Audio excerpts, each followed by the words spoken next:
नमस्ते, good evening. हामी अहिले यो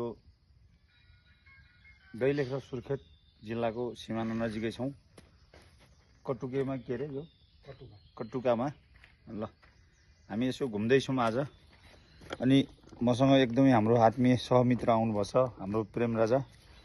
ल हाम्रो प्रेम राजा पनि आउनुभएको छ। ल हामी यसो कटुकामा यहाँको फेमस दही खानु आएको है, दही खानु होइन त राजा? ल ल कुमार भाइ पनि छ हामीसँग।